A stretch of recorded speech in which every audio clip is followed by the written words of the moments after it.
E. M. Cioran. Breviario de los vencidos. 1.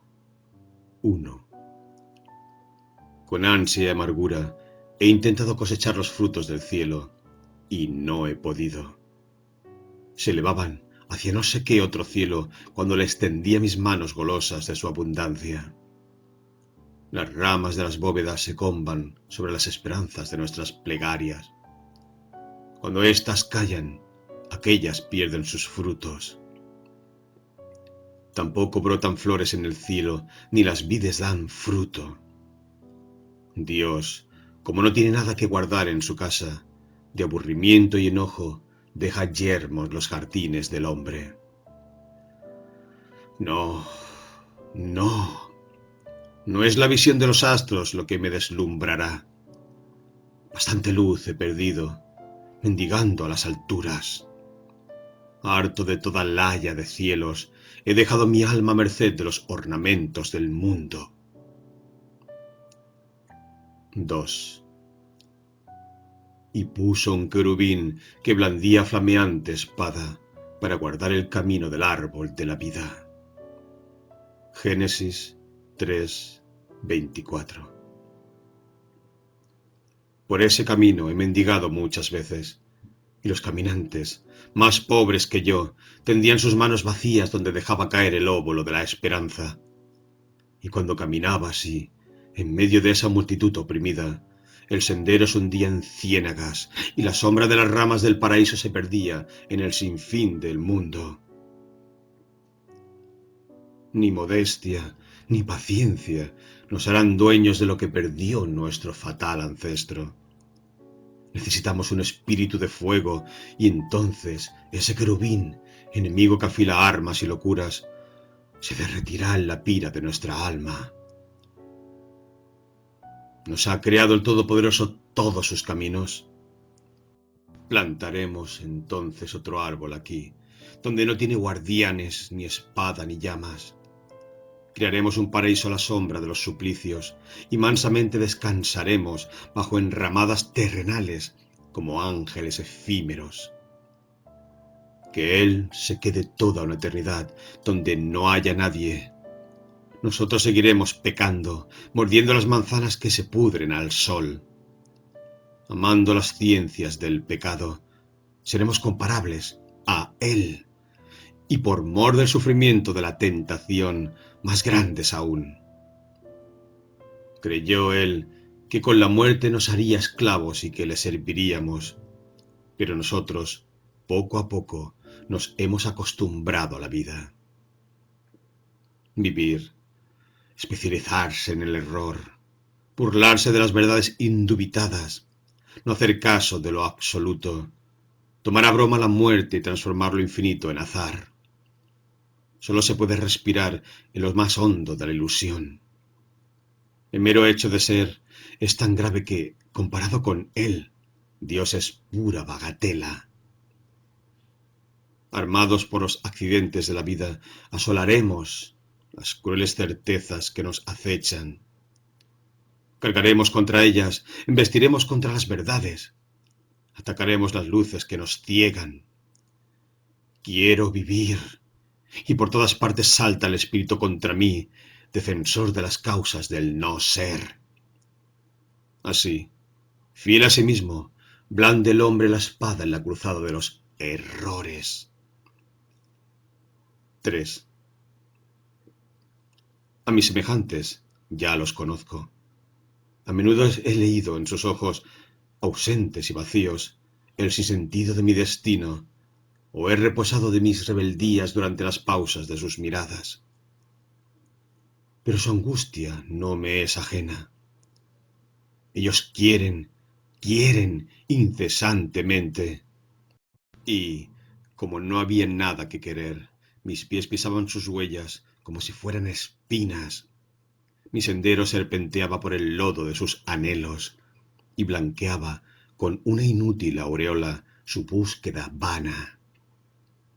Ellos no saben que el paraíso y el infierno son floraciones de un instante, del instante mismo, que no hay nada más allá de la fuerza de un éxtasis inútil. En su camino de mortales no he encontrado la parada eterna sobre la bóveda de los instantes. De un árbol, una sonrisa, un orto, un recuerdo. ¿Acaso no existo yo ilimitadamente en cada uno de ellos? ¿Qué otra cosa puedo esperar, además de esa visión definitiva, esa incurable visión del relámpago temporal? Los hombres sufren de futuro, irrumpen en la vida, huyen en el tiempo, buscan. Y nada me hiere más que sus ojos anhelantes, vanos pero desprovistos de vanidad. Yo sé que todo es final, que solamente existe un instante, cada instante, que el árbol de la vida es un estallido de eternidad, reversible en los actos del ser. Y así ya no quiero nada. A menudo, cuando me encuentro en las noches que erigen los fondos del mundo, ¿cómo saber si soy o no soy? Y entonces, ¿se puede ser o se puede no ser? O bien, atrapado en las vagas ondulaciones de la música, perdido en medio de ellas, purificado de los azares de la respiración, ¿cómo me parecería a mis semejantes? No tener sino una meta, ser más inútil que la música. En ella no encuentra uno ni el es ni el no es. ¿Dónde te encuentras como tumultuosa víctima de su hechizo? ¿No es acaso ella una ninguna parte sonoro? Los hombres no saben ser inútiles. Ellos tienen caminos que seguir, puntos que alcanzar, necesidades que realizar. No saborean la imperfección cuando el sentido de la vida es el éxtasis de esa imperfección. Pero, ¿cómo revelarles la simplicidad de este misterio? ¿Cómo seducirlos con el resplandor de un misterio y embriagarlos con tan sencilla fascinación? ¿Qué noches y qué días acuden a mi mente? Silencio nocturno en los jardines del sur. Sobre quién se inclinan las palmeras. Sus ramas parecen ideas fatigadas. En otro tiempo, cuando la sangre llevaba más alcohol y más España, mi furia las habría hecho volverse hacia el cielo, mi pasión habría enderezado su cansancio terrenal, y los latidos de mi corazón las habrían empujado hasta la proximidad de las estrellas. Ahora soy feliz de que ramas pensantes me separen de los astros, de saborear al amparo de su brisa una dulce soledad, de anonadarme en el esplendor de una tierra divinizada por la noche. Si viviésemos en los jardines, no habría sido posible la religión. Su ausencia nos ha empujado a anhelar el paraíso. El espacio sin flores ni árboles impele a los ojos a mirar al cielo y recuerda a los mortales que su primer antepasado hizo un breve alto en la eternidad y descansó fugazmente a la sombra de los árboles. La historia es la negación del jardín. Debo mis esperanzas a las noches, sobre las alas de la oscuridad, fuera del espacio, solo entre la materia y el sueño. Elevo los aromas de la decepción a fragancias de felicidad. Nada me parece imposible en la noche, ese posible sin tiempo. Todo es más que posible, pero el futuro no está. Las ideas devienen pájaros de pensamiento, ¿y a dónde vuelan? A una trémula eternidad, como un éter roído por las reflexiones. Así he llegado a contemplar el sol con un extraño interés. Qué malentendido llevó a los hombres a robarle sus turbulencias y a transformarlas en algo provechoso. Qué falta de poesía hizo a un astro puro degradarse en monstruo utilitario. No nos hemos acercado todos demasiado humanamente a sus rayos luminosos y creyéndolos fuente de lo real, le concedimos demasiada realidad. ¿Por qué habremos proyectado la finalidad hasta el mismo cielo? Yo no sé hasta dónde es el sol, pero sí sé muy bien hasta qué punto yo ya no soy bajo el sol. Que en orillas del mar, durante horas seguidas, con los ojos entornados, paralelamente al tiempo, durante la horizontal del sueño y tan fugaz como la espuma sobre la arena dorada, no ha sentido la mezcla de felicidad y de nada, de ese derroche de resplandor. Ese no conoce ninguno de los peligros que la belleza ha traído al mundo. Yo creía ser joven bajo el sol y me encontré sin edad. Y si a medianoche tenía años, ya no los tenía en el meridión. Todas las edades huyen y permanecen entre el ser y el no ser, vestigio vibrante en el nihilismo místico de las insolaciones. 4. Cuando bajaba del burgo transilvano, a no sé qué hora al atardecer, ni en qué año de mi juventud, infeliz y deseoso de infortunios, demasiado presumido para pensar en el sol, la revelación del ocaso quebró de repente el orgullo de mis rodillas. Mis sombras se encontraban con la fatiga del crepúsculo, y lo que aún quedaba de sol entre las manchas del corazón se postró en el regazo de una áurea agonía.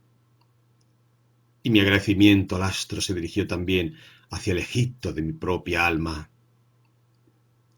Desde entonces no he dejado de echar incienso sobre la muerte y el sol, como lejano descendiente de algún Aragán de las inmemoriales riberas del Nilo.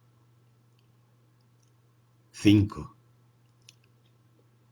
Al igual que amas los libros que te hacen llorar, las sonatas que te han cortado el aliento, los perfumes que te insinúan renunciamientos, a las mujeres extraviadas entre el cuerpo y el alma, así sucede con los mares.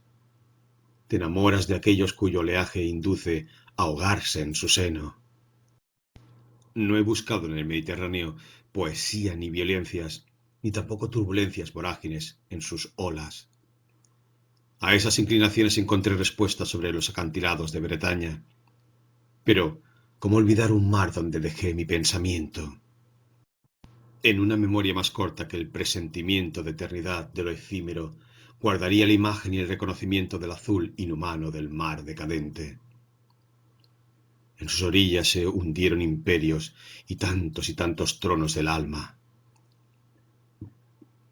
Cuando el aire suspende su calma y la inmovilidad meridiana alisa las olas en medio de un fulgor abstracto, entonces sé lo que es el Mediterráneo, lo real puro, el mundo sin contenido, la base efectiva de la irrealidad.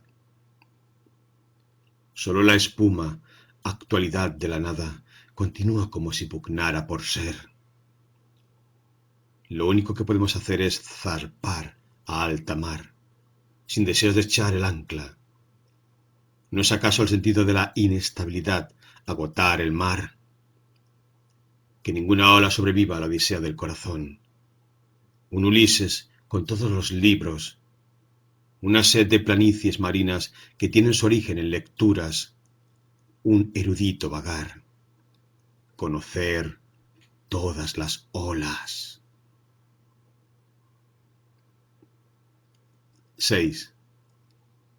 Piedad estética, tener un respeto religioso a las apariencias, hollar la tierra sin la nostalgia del cielo, creer que todo puede ser una flor y no solamente absoluto.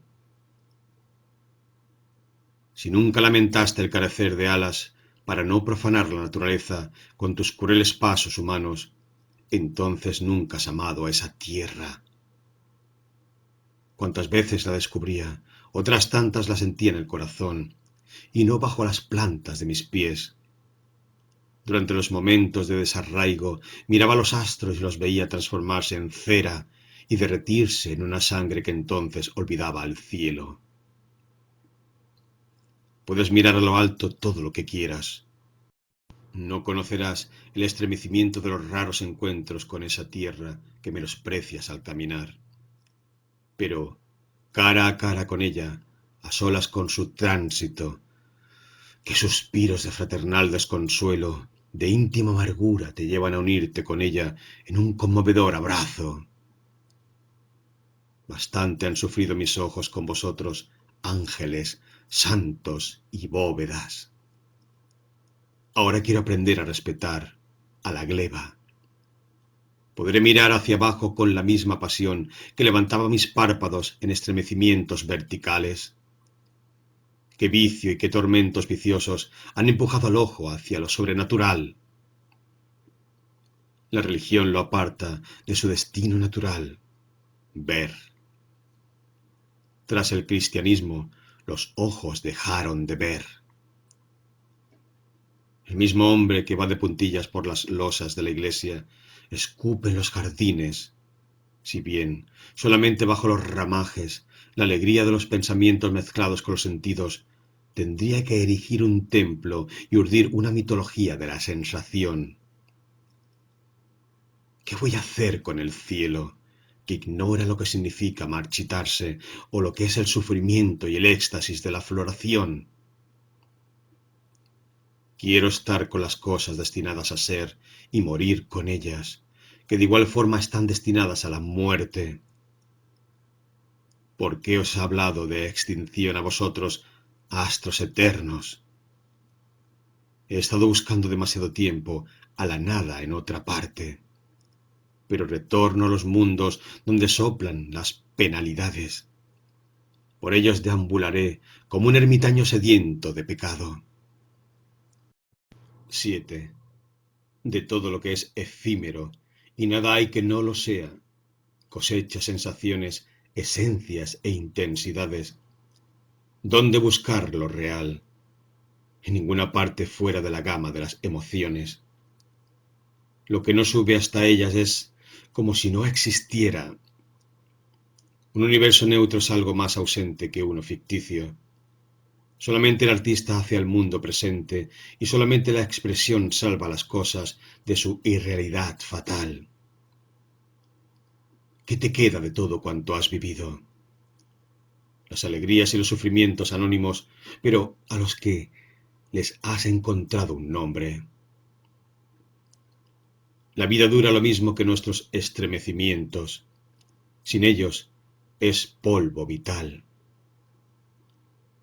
Elevemos lo que se ve al rango de alucinación, lo que se oye al nivel de la música, y es que en sí mismo nada es.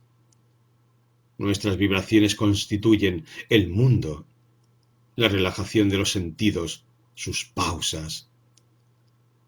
Tal y como la nada se vuelve Dios mediante la oración, de igual forma la apariencia se torna naturaleza gracias a la expresión. La palabra roba las prerrogativas a la nada inmediata en la que vivimos, le quita la fluidez y la inconstancia. ¿Cómo nos la arreglaríamos en la espesura de las sensaciones sin fijarlas en formas, en lo que no es? Así les atribuimos ser. La realidad es apariencia solidificada. La angustia negativa de la carne, las protestas bíblicas de la sangre, la imagen de la muerte inmediata y la magia desastrosa de la enfermedad palidecen ante la desesperanza que emana de los esplendores del mundo. Y el recuerdo del dolor más preciso y más lacerante, del enloquecimiento más seguro de la materia sometida al yo, se me borraría ante el tormento extático de los ornamentos terrestres.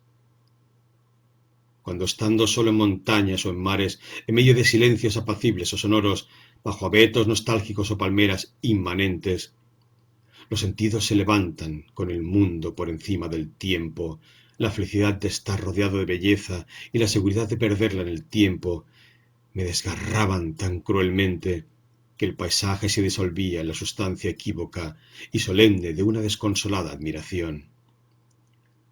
Solo la fealdad es indolora, pero el encanto de las apariencias que comprometen a las alturas es más estremecedor que todos los infiernos inventados por la delicadeza del hombre. No son sus padecimientos los que me han expulsado del mundo, sino que, por haber visto demasiado a menudo el paraíso sobre la tierra, mis sentidos han fundido con la desgracia. ¿Por qué la perfección del instante absoluto, un murmullo de temporalidad, me hacía volver a las atrocidades del tiempo? Si alguna vez viste caer mansamente las flores de un almendro bajo las caricias de la brisa y al cielo mediterráneo descender entre sus ramas, para que el ojo no se pueda imaginar ninguna otra cosa por encima de ese esplendor floral, entonces tú te habrás desprendido también de los instantes para caer más terriblemente en los desiertos del tiempo. El miedo al fin de los estremecimientos ha envenenado el paraíso de mis sentidos, porque nada tendría que terminar en los sentidos enraizados en la naturaleza. Los esplendores del mundo me han apuñalado, más cruelmente que los arrebatos de la carne, y he sangrado más en la felicidad que en la desesperación. El enrarecimiento místico del tiempo en la nada absoluta de la belleza. Nutrir con él las esperanzas de mi sangre, con las ondulaciones y reflejos armoniosos de la eterna inutilidad. Las razones de ser existen solamente las apariencias por las que uno quisiera morir. ¿Ocuparán los pétalos en lugar de las ideas? El mundo demanda otra savia, las venas otro murmullo, la carne otras falacias. Un mundo directo y absolutamente inútil, rosas al alcance de todos, y que las ninfas de la razón no osarían coger. ¿Por qué habremos buscado redenciones en otros mundos si las ondulaciones de éste pueden volvernos eternos con más dulces aniquilaciones? Arrancaré una nada embriagadora de todas las floraciones y me haré de las corolas y de los campos un lecho donde dormir. Y ya no huiré a las estrellas ni me refugiaré en lejanías lunares. El nirvana estético del mundo. Alcanzar lo supremo en medio de supremas apariencias. Ser nada y todo en la espuma de lo inmediato, y elevarse a los límites del yo, en lo inmediato y en lo pasajero. 8. Las doctrinas carecen de vigor, las enseñanzas son estúpidas, las convicciones ridículas y estériles, las florituras teóricas. De todo lo que somos, vida no hay sino las potencias del alma. Si no hacemos con ellas música superflua y no elevamos el tedio al rango del oráculo, ¿en qué misterio nos enterraremos? No se siente en el pulso el mismísimo misterio de la materia y no nos evoca su ritmo las melodías de lo indescifrable. Cuando estoy despierto, no sé en qué creer. Cuando estoy atribulado por los acordes, menos aún. Pero, ¿por qué cuando estoy así, carente de toda fe, la vida se transforma en yo y yo estoy en todas partes? El final de la música interior es una fusión en un andante cósmico. La tempestad que desencadenan las trompetas se apacigua y una calma horizontal se desliza como una ausencia soleada. Con frecuencia he sentido a mi alma junto al cuerpo. A menudo la he sentido lejos, muchas veces sin razón de ser y sin oficio ni beneficio. ¿Cómo iba a seguirla si en sus súbitas elevaciones se escapaba del lecho de mi corazón? No es su destino vagar por los cauces de los sentidos. ¿Qué es entonces lo que la empuja a esos espacios donde no puedo seguirla? Los hombres la tienen, disponen de ella, les pertenece. Solo yo quedo inferior a mí mismo. Deja de vigilar a tu alma, mírala cómo sale de estampida hacia el cielo. Su natural derrotero es la adversidad. ¿Qué adalides tendré que emplear para ligarla a la tierra? Ojalá sus borrascas cobraran la intensidad de las pasiones pasajeras para poder refrenarla aprisionando su cuerpo con grillos. Al menor descuido, envuelta en llamas, se suelta y se va hacia otros mundos. ¿De dónde vendrá esa súbita llamarada que la arroja al destierro en parajes celestiales, mientras tú te quedas ahí, como víctima, junto a un cuerpo abandonado? Hay un latido asesino que destroza los lazos terrenales, una sed de felicidad fuera de las felicidades, un anhelo de desmayo astral, de perdición en los temblores, de ahogarse en espumas de pesares divinos.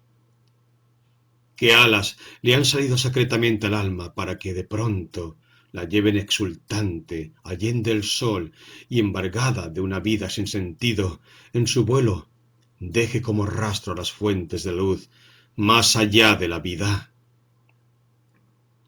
Quisiera morir miles de veces y que ella se desgarre en la inmensidad del ninguna parte.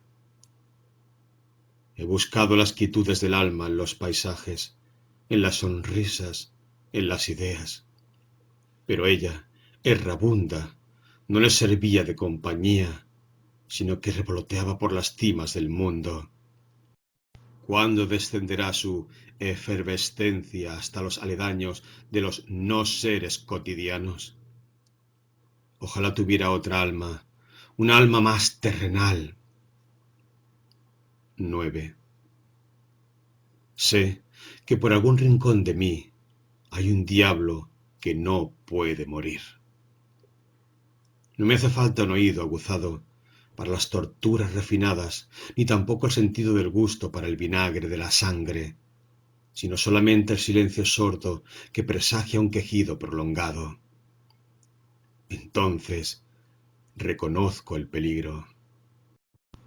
Y si me vuelvo hacia el mal despótico y envilecedor, subir por los aires, al cerebro, a las paredes, divinidad súbita, severa y destructora. Estás inmóvil y esperas. Te estás esperando. Pero, ¿qué vas a hacer contigo? ¿Qué te vas a decir, rodeado como estás de tanto no decir? ¿Qué pasa a través del silencio? ¿Quién pasa? Es tu mal que está pasando a través de ti, fuera de ti. Es una omnipresencia de tu misterio negativo. ¿Piensas en lo que quieres ser? Tus pesares no tienen futuro, ni ningún futuro es tuyo. En el tiempo ya no tienes cabida, en el tiempo yace el horror. Y entonces te vas. Al marcharte te olvidas, y en tu caminar eres otro, y siendo ya no eres. 10. Dos atributos tiene el hombre, la soledad y el orgullo.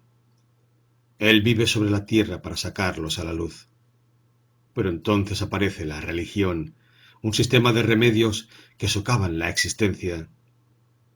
¿Por qué la habrán inventado? ¿Qué necesidad es la que ha segregado tanto veneno? Miro al sol y me pregunto, ¿para qué, no obstante, la religión? Vuelvo la cabeza hacia la tierra, en cuyas calamidades me revuelco y de las que soy su cómplice, y no entiendo por qué tendría que huir de ella. Siempre que he salido disparado al cielo, la amargura sublunar me sonreía y descendía hacia la tierra, sediento de pasiones. Cuando ella rebose ideales, entonces ya no habrá lugar alguno para la soberbia ni para la tristeza, y la abandonaré. Pero mientras siga siendo liza para tormentos inspirados, ¿qué se me ha perdido en otra parte? La religión trata de curarnos de los males que ponen precio a la vida. La soledad y el orgullo son males positivos, la ausencia mediante la cual uno se vuelve algo más. Nunca he estado seguro en las perfumadas incertidumbres de la tierra, salvo en los éxtasis incrédulos. Mi corazón se derramaba a lo largo y ancho del mundo, sin esperar respuesta alguna. temblor de oración al que le basta su propia fuerza. Demasiado hemos tendido las manos suplicantes a un cielo ausente. ¿Cuándo se volverán hacia la agridulce infinitud del tiempo? Éxtasis introspectivo de la arcilla, tierra contagiada de narcisismo. El hombre no ha inventado un error más precioso, ni una ilusión más sustancial que el yo. Respira y se imagina que es único. El corazón le late porque es él. ¿Cómo se mantendría derecho en el panteísmo? ¿Y cómo sería con un Dios por encima de él? Sea cual fuere la religión, no puede fructificar en la naturaleza. He querido liberarme, y todas las creencias en los mortales me exigieron que abjurara de mí. Desde los Vedas, pasando por Buda y Cristo, no he descubierto más que enemigos en mi necesidad. Me ofrecieron la salvación en mi ausencia. Todos me exigieron que me privara de mí mismo. Ser yo ellos, o su Dios, ser anónimo en la nada, cuando mi orgullo reclama mi nombre incluso en la nada. Y no solo eso, también me exigían vencer el dolor.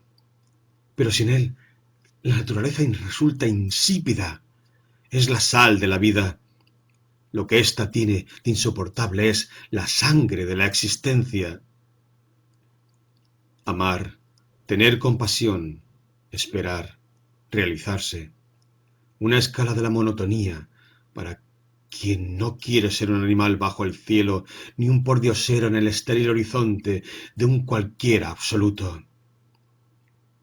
Liquidar mi sufrimiento en otros, descubrir siempre semejantes y más semejantes.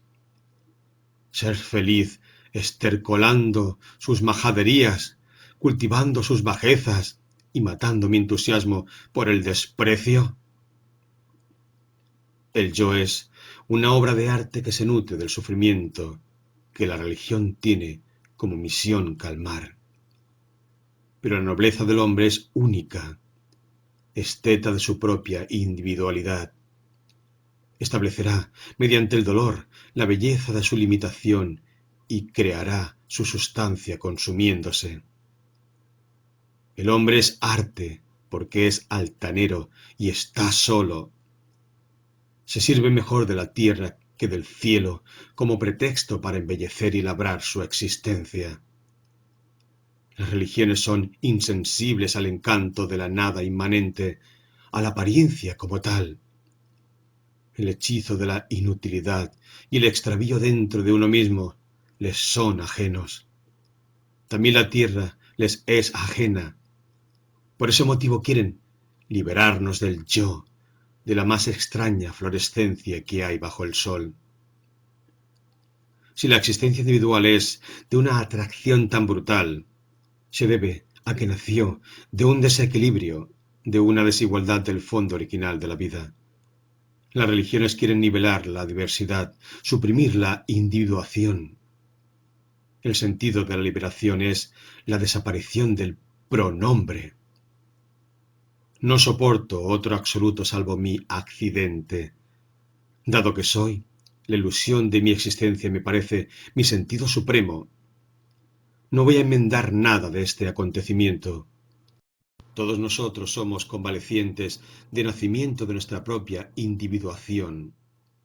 Se es hombre porque no nos curamos de ella, permanecemos irremediablemente en nosotros mismos. Fundirte en la naturaleza, en la humanidad, en Dios. Pero si antes de que pueda actuar tu voluntad te has ahogado ya en ti mismo. Soñaba que había muerto, buscaba mis huesos por los astros y me encontré a los pies del yo, plañendo mi identidad. La sombra, comparada con el sueño, presta a la existencia un exceso de inconcreción. Después de haber inventado mundos y haberlos perdido por los espacios, de pronto se da uno cuenta de que anhela algo que fuera el yo, una sombra de ser en medio de una ausencia general de existencia. Las religiones me enseñaron la senda de la felicidad a costa mía, pero la ilusión de estar aquí es más estimulante que la serenidad de no estar en ninguna parte, de estar en los cielos. Y entonces volví a la tierra y renuncié a la liberación. 11. La verdad no sueña nunca, dijo un filósofo oriental. Por eso no nos importa. ¿Qué vamos a hacer con su fútil realidad? Ella únicamente existe en mentes de sabios, en prejuicios escolásticos, en la mediocridad de todas las enseñanzas. Pero el espíritu, al que lo infinito dotó de alas, el sueño es más real que todas las verdades. El mundo no es. Se crea cada vez que el estremecimiento de un principio atiza las ascuas de nuestra alma. El yo es un promontorio en la nada que sueña con un espectáculo de realidad. El valor te coloca entre un ser y un no ser. Vuelas entre mundos que son y que no son. Mientras yo sea cobarde, todo existe, pero revestido con la armadura de caballero del espíritu, aplasto los surcos de la naturaleza y pisoteo las semillas de la ilusión. De buen grado hemos insuflado vida a las cosas que se ven. ¿Acaso la existencia no resulta cómoda para la respiración? Como ser parece ser preferible a su contrario. Nos hemos acostumbrado a él y nos sentimos mejor.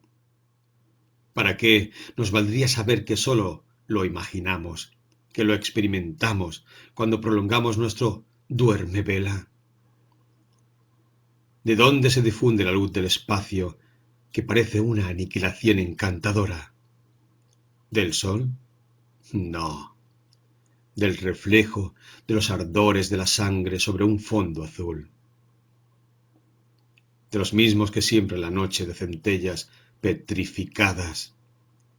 El universo es un pretexto dinámico del pulso, una autosugestión del corazón. 12. Sonreír es incompatible con las leyes de la causalidad. Tal es la inútil fascinación que emana de la sonrisa. Por su valor teórico, es el símbolo del mundo. La diferencia entre causa y efecto, la idea de que una cosa podría ser origen de otra, o que tendría una relación efectiva con ella, satisface un mediocre gusto por lo intangible. Sin embargo, cuando sabemos que los objetos no son sino que flotan en un todo aéreo, las relaciones entre ellos no revelan nada ni de su posición ni de su esencia. El mundo ni ha nacido ni ha muerto, ni se ha detenido en un punto determinado, ni se ha convertido en otra cosa, valiéndose del tiempo, sino que se compara como un niño malcriado en un indefinido para siempre. Fugaz vencedor de la evanescencia eterna. Solo el yo se engaña con éxito de vez en cuando. Entre las sombras camina encorvado bajo el peso de su existencia, diferente, y mancha de realidad la blanca nada que lo rodea. A las figuras que parecen vivir, su fuerza de sueño les bombea savia y las transforma en seres. Pues la vida es una visión del espíritu ansioso de ser, prisionero sin escapatoria de la inmutable realidad. Los pensamientos se han encariñado de forma pasajera con la existencia y presumimos de que somos.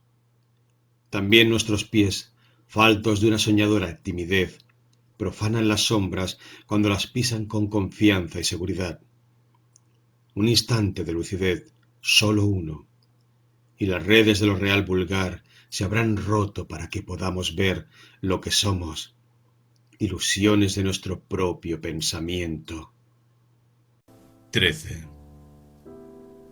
Cuando digo que me parece comprender a Calígula, ¿será que mi orgullo se halaga a sí mismo?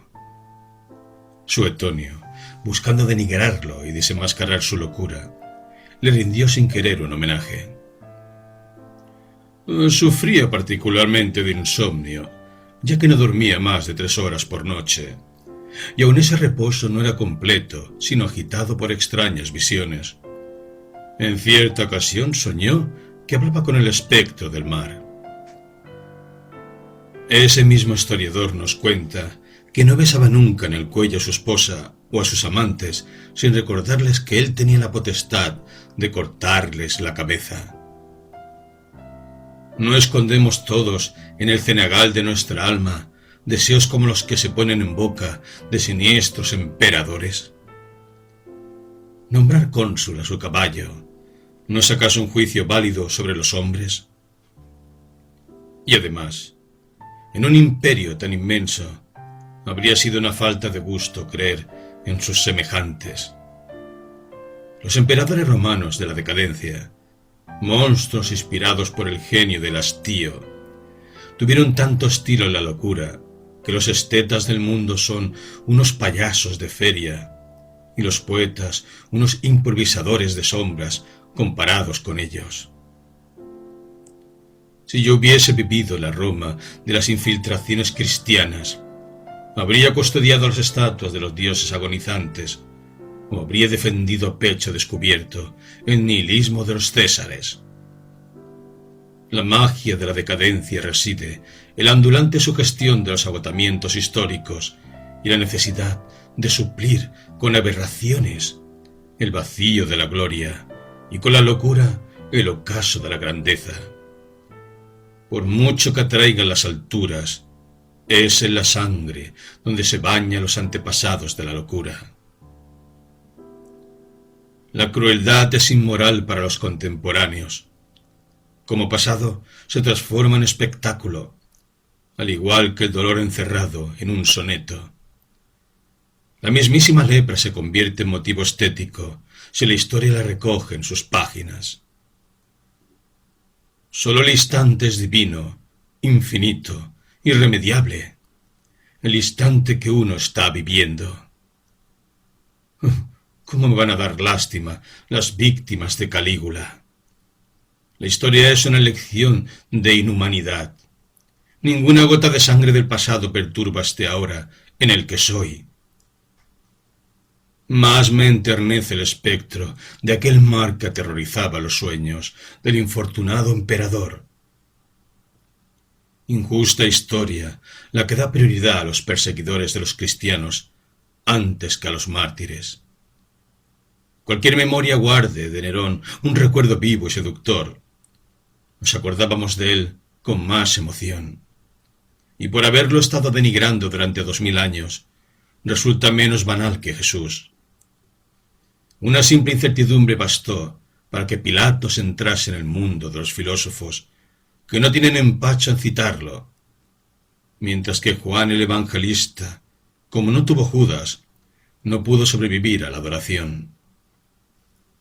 Los cristianos lo liquidaron con el amor. Judas se convirtió en un símbolo. La traición y el suicidio le otorgaron una eterna actualidad, mientras que Pedro quedó reducido a piedra de iglesia. Hoy sabemos todos que Anás y Caifás tenían razón. Ellos no podían juzgar de otra manera. En el teatro de la pasión de Oberam Mergau, cuando contemplaba el drama antiguo con ojos cristianos y no cristianos, con la objetividad de la desilusión, no me sentía más partidario del Redentor que de sus verdugos. Anás y Caifás tenían carácter. Eran ellos. Si hubieran comprendido a Jesús, se habrían anulado. Sus preguntas eran tan racionales que solamente los locos habrían emitido las respuestas sublimes e inexactas del Cordero. Al igual que cualquier cristiano de hoy y de mañana, no puedo morir por Jesús, y menos aún enloquecer por él. Su sacrificio dio todos los frutos y ninguno. Todos nos hemos vuelto neutros. El cristianismo toca su fin y Jesús baja de la cruz. la tierra se extenderá otra vez frente al hombre. Y antes de que éste descubra otros errores, falto de fe, absorberá sus aromas sin el castigo del cielo. Es difícil de precisar la fecha en que las iglesias llegarán a ser simples monumentos, y el día en que las cruces, purificadas del símbolo de la sangre judaica, sonreirán inútilmente a la curiosidad estética. Hasta entonces, no tendremos más remedio que soportar en los retornos del alma el soplo sofocante de la fe. Siempre que el cristiano suscita mis dudas, una adversidad dolorosa ocupa el lugar del fasto escéptico y de los aromas embriagadores. Me impide respirar. Huele a viejo. Me sofoco. Su mitología está gastada, sus símbolos huecos, sus promesas carecen de valor. Qué siniestro errar desde hace 2000 años. En el viejo mobiliario del alma todavía despierta un vago eco, en aposentos con ventanas cerradas, con un aire macabro, en la polvoreda de la vida. No me ha sido de ninguna utilidad, en ningún momento de mis congojas, ni cuando la angustia me abocaba a un callejón sin salida. Alguna vez se me ocurrió apelar a él, sabiendo desde el principio cuánta impotencia oculta un pasado demasiado pasado. Este cristianismo, tan enternecedor en determinadas bondades pasajeras, no contiene ninguna cultura del orgullo, ni exasperación de las pasiones, ni sombra de multiplicación del yo. Si durante las duras soledades a que te obliga el vuelo del pensamiento buscaras el auxilio de sus preceptos, te perderías en el anonimato, te derrumbarías en medio de los demás. Hay en él tantos gérmenes de descomposición, tan poco aire puro, una religión sin montañas, de colinas sin cumbres, de mares para los hambrientos. Cuando se me acerca, necesito reservas de música para detener las emanaciones venenosas que despide. No podemos habitar en la misma casa. La transformo en farmacia. He buscado en los libros, en los paisajes, en las melodías y en las pasiones, remedios para el mal del alma, ya que los que capciosamente ofrece el cristianismo son venenos melosos, con los que los hombres mueren ignorantes de que el mal del alma es el mismísimo cristianismo. Cuando se lea cualquiera de los profetas del Antiguo Testamento, de pronto la sangre corre con más fuerza a las venas, el pulso se deja sentir, los músculos te impulsan a la acción, a la decisión, al insulto. Allí el hombre está presente. El nuevo nos enerva con un encantamiento aniquilador, con insinuaciones de santos óleos adormecedores. Los evangelistas son maestros en matar la voluntad, los apetitos, el yo. San Juan me hace soñar con almohadas donde lloro las flaquezas de las criaturas, o con placeres en paraísos, con publicanos y mujeres perdidas. La humanidad no ha conocido una fuente de histeria más duradera, más perenne y más equívoca. Tras siglos seguidos de desvanecimientos cristianos, el hombre se ha consolado de sus propios desvanecimientos. Y hoy, ¿qué otra cosa peor podría hastiarlo? Espectáculo irritante, sin sorpresas, sin emociones. Nada del cristianismo vibra de sed de vida, de absoluto inmediato y reconfortante. En sus manantiales los labios se quedan secos, y por más imágenes que besáramos, los ojos, la devoción, las esperanzas arden más insistentemente hacia otros horizontes. Los espejismos del Jordán agotaron sus matices, y en todo su contenido no se encuentra ya posibilidad alguna de aire. Los aromas de la crucifixión se dispersaron hacia el cielo, cuyas fuentes ya no apagan ninguna sed, y las que no bebe mortal alguno. ¿A quién cautiva todavía el universo de Jesús? Ungüentos orientales han embalsamado al hombre durante 2000 años. El catolicismo, judaísmo latino, salpicó de un hollín indeleble la exuberancia del Mediterráneo. ¿Cómo pudo florecer en sus riberas bañadas de un sol divino? El cristianismo es una reacción contra el sol. En su vertiente católica, un ataque contra él, que merece un capítulo aparte. ¿No es la ambigua misión de toda religión defender al hombre de las fuentes de la vida? Jesús fue sustituyendo poco a poco al astro ingenuo, y siglo tras siglo, en el campo de la mirada anhelante del infinito de calor, se fue instalando el cuerpo del más sagaz de los visionarios.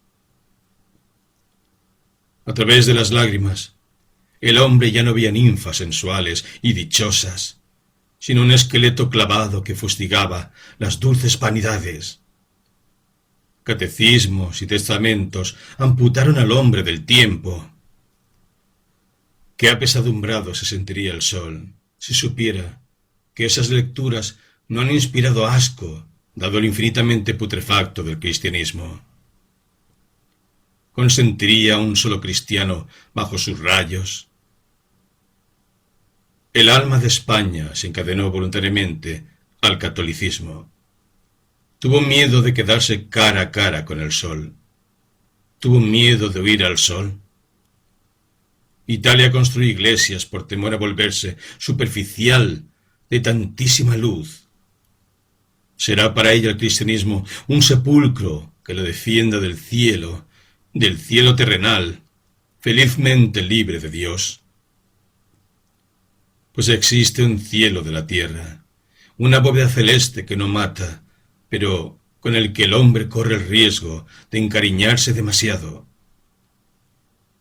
Contra ese cielo, la plaga del cristianismo preservó a los meridionales, y en su lugar los embaucó con ilusiones hueras y peligrosas, alimentando su imaginación exaltada por primaveras eternas, con delirios de paraísos invisibles. Sin el cristianismo, los pueblos meridionales habían estado condenados a la felicidad. ¿Por qué no soportaron la condena? Durante 2000 años, los ojos no les sirvieron para nada. Vivieron de lo invisible en medio del esplendor. Cristo les ofreció lo que no se ve. Ninguna flor, solo espinas. Ninguna sonrisa, solo contriciones. Las apariencias del mundo se deformaron en esencias de tormento, y el error, aroma de la futilidad, en pecado. Los encantos se degradaron hasta revestir la forma de remordimientos. Todo se volvió moral. No hubo el menor lugar para el hechizo de la inútil existencia. Así se explica por qué la madera de la cruz se pudrió y los famosos clavos se cubrieron de herrumbre en medio de nuestra total indiferencia. 14. Me he aficionado más a los frutos de la muerte que a los de la vida. No tendía mis ávidas manos para recogerlos, ni tampoco el hambre me hacía exprimir su jugo con febriles impaciencias. Ellos crecían en mí, en los jardines de la sangre florecían voluptuosamente. Soñaba con el olvido en el reino de las aguas del alma. Imaginaba mares tranquilos de no ser y de paz, y me despertaba en medio de las olas encrespadas por los sudores del miedo. Seré amasado por el trigo de fúnebres cosechas. Cuando quiero eclosionar, en mi primavera descubro la muerte. Salgo al sol, ávido de infinito y de esperanzas, y ella desciende sobre la suavidad de los rayos de luz. En la oscuridad es como una música que me rodeara y muero del esplendor de la muerte en la noche.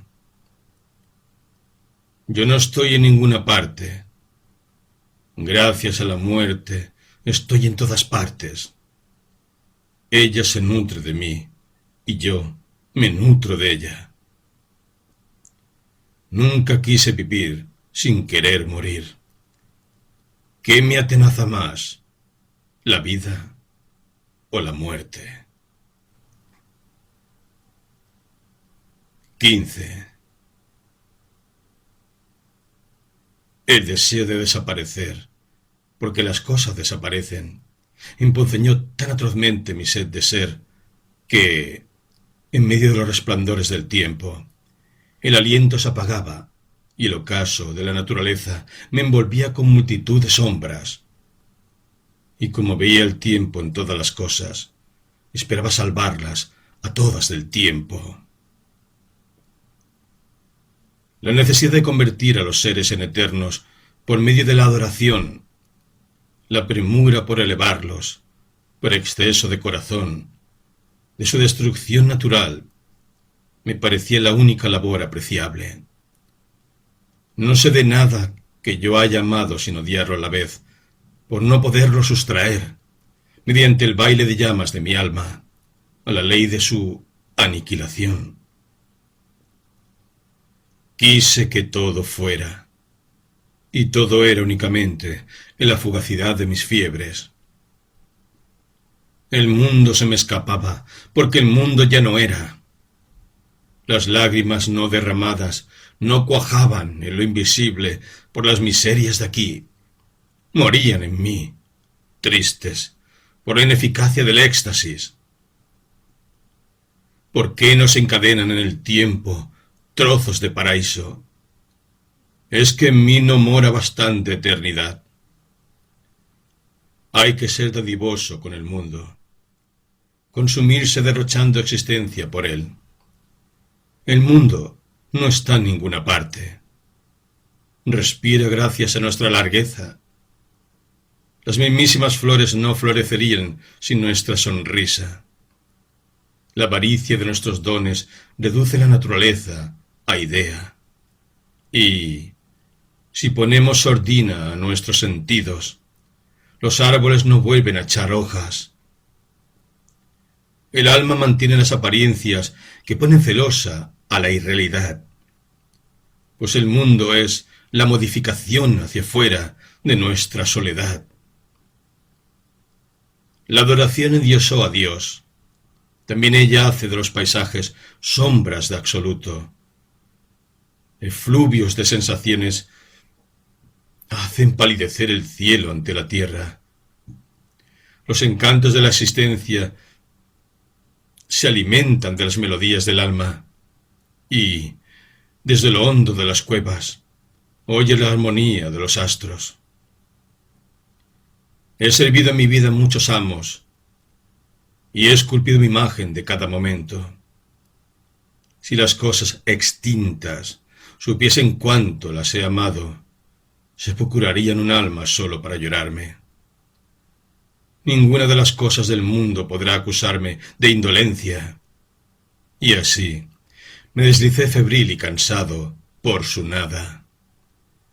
El reclamo y la melodía de la tierra penetraban en los pensamientos de los que ésta estaba ausente.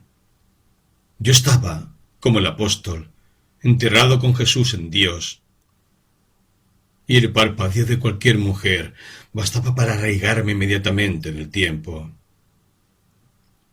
Al límite de la negación, recogía flores y mi corazón, al desgajarse, esbozaba invisibles gestos de abrazos. El Padre fue mi amo, y quizá también el Hijo, el diablo y el tiempo, la eternidad y las otras perdiciones. Me postré ante las caras del mundo fanático de la obediencia, siervo de lo fútil, sometido a los ídolos. Porque el devenir es una sarta de templos en los que furtivamente me puse de hinojos, Entre sus ruinas dejé mis huellas, y no me queda ya más que esta alma, ruina de saciedad. ¿Por qué no está el corazón en situación de redimir al mundo? ¿Por qué no cambia las cosas en una inmutabilidad perfumada? Acuden a mi mente las palabras de aquel amigo en la vertiente de no sé qué Cárpatos. Tú eres desdichado, porque la vida no es eterna.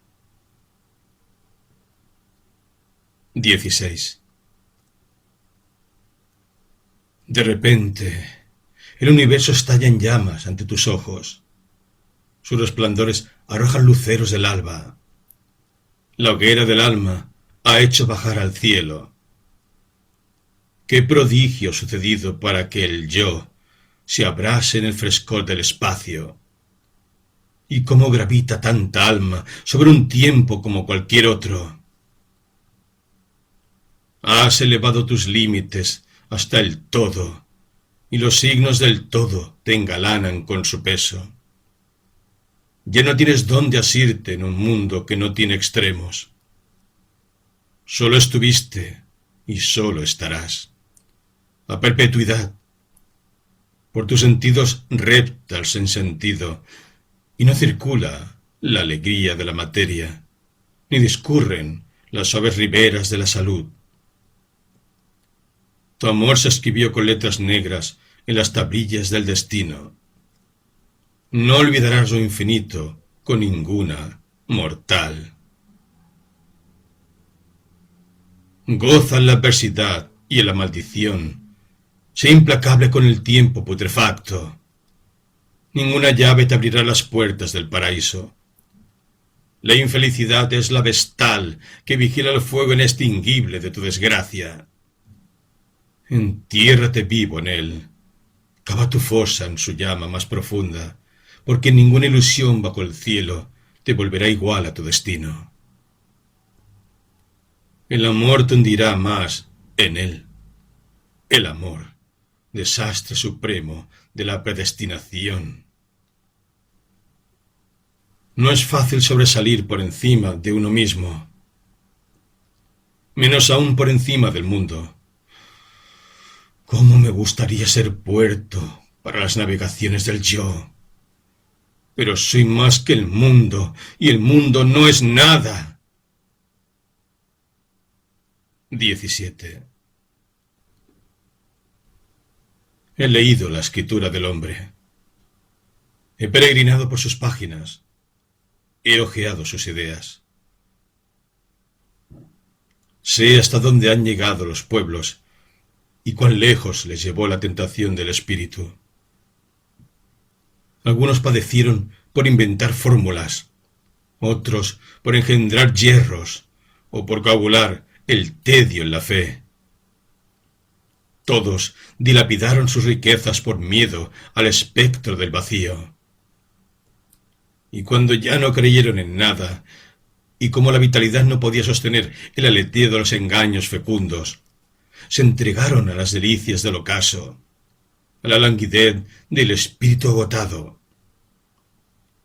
Lo que ellos me enseñaron, esa curiosidad devoradora que me llevaba por los meandros del devenir, es como un charco de aguas muertas en donde se refleja la carroña del pensamiento.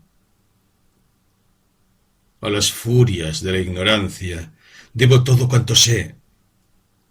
Cuando todo lo que he aprendido desaparece, entonces, desnudo, con el mundo desnudo frente a mí, empiezo a entenderlo todo. Fui compañero de los escépticos de Atenas, de los descerebrados de Roma, de los santos de España, de los pensadores nórdicos y de los brumosos ardores de los poetas británicos, libertino de las pasiones inútiles, adorador vicioso y abandonado de todas las inspiraciones. Y al final de todo, he vuelto a encontrarme conmigo mismo. Reanudé el camino sin ellos, explorador de mi propia ignorancia. El que da un rodeo a la historia se desmorona violentamente en sí mismo. Cuando el esfuerzo del pensamiento llega a su límite, el hombre se queda más solo que al principio, sonriendo inocentemente a la virtualidad. No son las hazañas temporales del hombre las que te pondrán sobre las huellas de tu realización. Afronta el instante con valor. Sé implacable con tu fatiga. No son los hombres quienes te revelarán los arcanos que yacen en tu ignorancia. Es el mundo el que se esconde en ella. Basta con que escuches en silencio y lo oirás todo. No existen ni verdad, ni error, ni objeto, ni figuración. Presta oídos al mundo, que yace en algún rincón de ti mismo, y que no precisa mostrarse para ser. Todo existe en ti, incluso espacio de sobra para los continentes del espíritu. Nada nos procede, nada coexiste, nada nos sigue. El aislamiento de la criatura es el aislamiento del todo. El ser es un jamás absoluto. ¿Quién puede estar tan falto de orgullo hasta el punto de tolerar que exista algo fuera de sí mismo? Antes que tú, resonaron cánticos. Después de ti, continuará la poesía de las noches. ¿De dónde sacarás la fuerza para soportarlo? Sí, en el desastre del tiempo, en el milagro de una presencia, no soy contemporáneo de la creación y la destrucción de la naturaleza. Lo que he sido y lo que soy, ni tan siquiera se aproximan al estremecimiento que provoca un leve asombro. 18. Ayer, hoy, mañana, categorías de servidores. Tras mucho recorrer los senderos de los hombres, no he encontrado sino a estos, lacayos y criadas. Fijaos en las palabras que anticipan las convulsiones de sus frecuentes desvanecimientos, y os lo explicaréis. El amor crece en los ardores de la banalidad y disminuye en los momentos de lucidez de la inteligencia.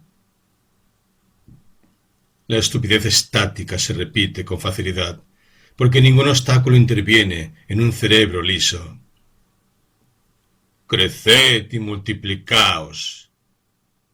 Mandamiento destinado a un universo de lacayos abierto a la pasión horizontal, e incapaces de experimentar otros goces que los de revolcarse.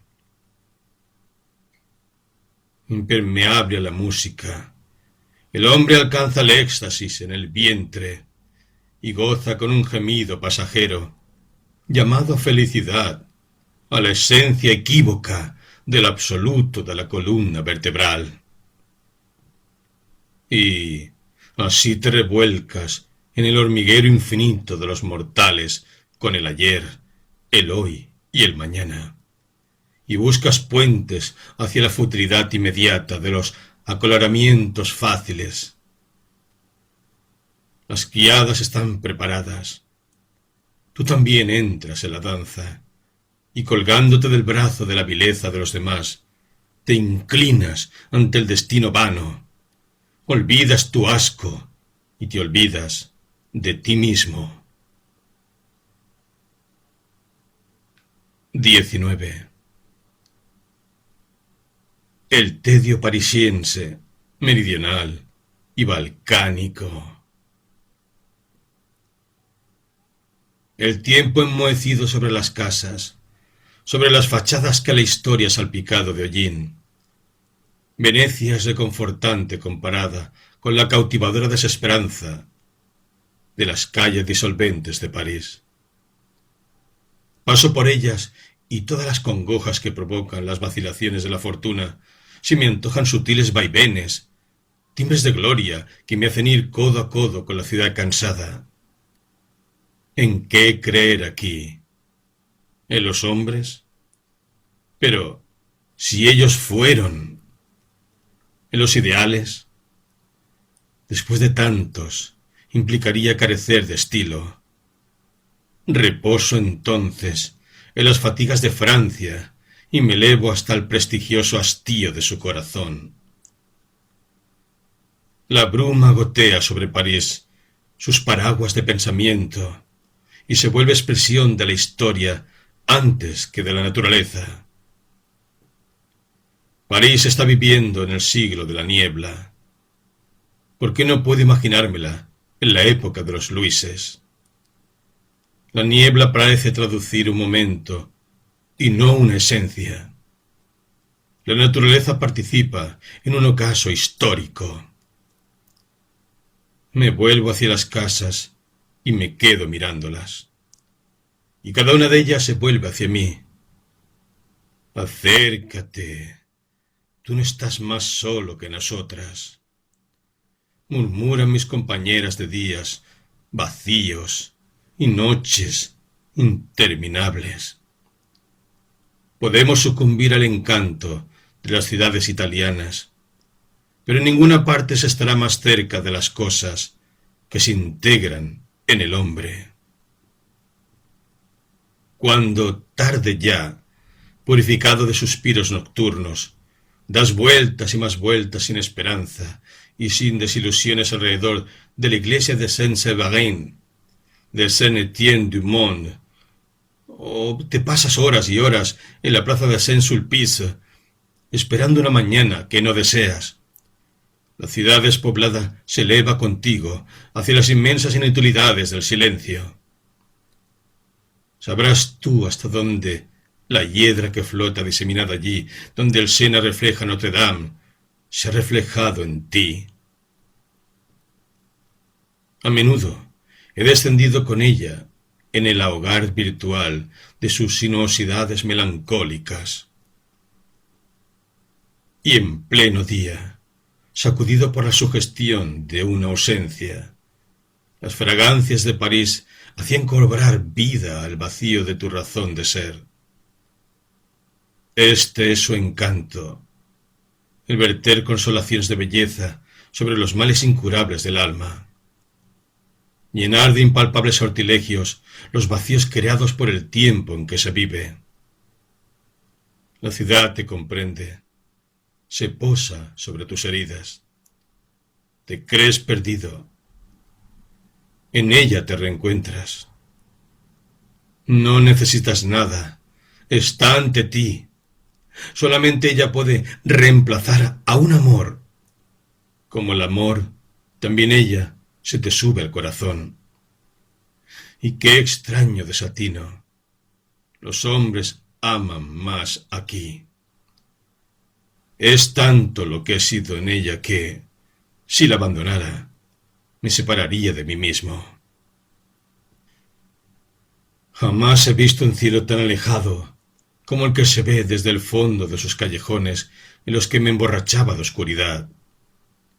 Pero en los bulevares, este cielo se extiende de pronto sobre la ciudad y prolonga indefinidamente el tedio con el que sueña sobre los tejados pensativos. Y aunque reviviera todos los firmamentos que se ciernen sobre mares mediterráneos y las neblinas generosas que bañan las landas bretonas, ninguno de ellos podría borrar su recuerdo. Y cuando quiero definir su encanto, caigo en mí y me lo defino. La imposibilidad de ser azul. Las nubes se deshacen lentamente. Los jirones de azul no se encuentran. No pueden éstos componer un cielo que se busca y no se realiza. Los rayos de luz se filtran difusos por indecisas nieblas y se posan sobre un espacio enturbiado. Extensión gris y blanca siempre está tapando algo. El cielo está más allá. París no tiene cielo y, de tanto esperarlo, te mezclas con la niebla luminosa. Pierdes en ella tu desengañada añoranza por el azul celeste. Te desvaneces en la gama parduzca caprichosa de la bóveda aparente, con el pensamiento puesto en un más allá que no sabes si quieres o no. El cielo holandés de París. Con él me he entendido siempre como jamás lo he hecho con nadie. Cuando elevaba la mirada hacia su inestabilidad, cada uno de sus aspectos traducía una de mis impaciencias. Cambia de hora en hora, se compone y se descompone, inconstancia de la altura, demonio escéptico, del azul y de las nubes. Abandonado muy a menudo en el crepúsculo humano de la ciudad, ¿cómo habría salido yo de la inmediatez de ninguna parte del amor, sin el consuelo de su alta vecindad? Es un otoño en flor, un fin teñido de aurora. Lo lleva uno consigo, bajo todos los otros cielos. Y cuando, harto de atardeceres al mediodía, bajas al sur ansiando primaveras, el azul resulta ser una felicidad que envenena muy pronto su propia abundancia. La desesperanza de los días idénticos, el abuso de cielo, la saciedad de lo inmaculado, se adueñan de ti y miras hacia la fuente de los consuelos con odio y aversión. ¿Dónde esconderse de tanto cielo, del inflexible sol, de la siniestra repetición del esplendor? Cuando no se tiene corazón para tanto azul, ni espacio los pensamientos para los candores de la luz, el hastío endulza con su veneno la severidad de la cruel irradiación y proyecta oquedades de pensamiento en el desierto monótono. ¿Cómo encontrar felicidades que puedan compararse con un cielo como ese? Su perfección mata a toda alma nacida de imaginaciones inciertas, de modo que te vuelves a la podredumbre de los Balcanes, donde de futilidad la arcilla humea con los hombres. Vuelca tu calavera embriagada de perfumes y recamada de pensamientos, destroza tus sueños a la sombra de las catedrales, cébate con pestilencias en las que se revuelcan harapos humanos y olvida las gracias lúcidas del espíritu. Ese cielo no tapa a nadie, pues él se extravió con hombres incluidos. ¿Por qué se habrán parado a orillas del Danubio y en la sombra de los Cárpatos seres nacidos con ojeras y arrugas, envejecidos por la nada, marchitos de una impotencia innata? Todos se deslizan hacia mares negros, pero estos son inhóspitos y los dejan como bobos en la orilla, cruelmente privados de ahogarse. Después de tus andanzas por el mundo, ¿qué alivio encontrarías entre tantos desventurados? Allí la naturaleza florece sobre desesperanzas. La tierra es negra, sin el dulce rastro de ningún paso glorioso. Se te sube a la sangre, y la sangre se te pone negra. Y tú miras al cielo, y el cielo se vuelve infierno. Maldito rincón del mundo, tu infancia hace reír al tiempo con una mueca burlona, y tu desdicha no ha enternecido ningún corazón delicado, deseoso de fúnebres encantos. Visto desde los Balcanes, el universo es un arrabal por el que callejean mujerzuelas sifilíticas y cíngaros asesinos. Su tremenda pasión por la basura, de removerla al alegre son de trompetas funerarias, ni siquiera pudo inventar un dios libidinoso. ¿Qué astro anhelante de periferias habría podido caer por allí? Gusanos bulliciosos bailando la danza de la lepra. Jamás una franca rebeldía encontrará un terreno propicio a los rubores celestes. Las esperanzas se cubren de herrumbre y los temblores desaparecen. la desgracia despliega su inmensidad. Corriendo en desbandada y consumido por las fiebres de desconsuelo, marchando por los confines que ningún plan del Génesis previó, que escapan al ojo de Dios y que los demonios evitan. El pensamiento enlutado por el recuerdo de otros espacios levanta patíbulos a las esperanzas, y todo cuanto florece en el corazón cuelga sus sueños de una soga.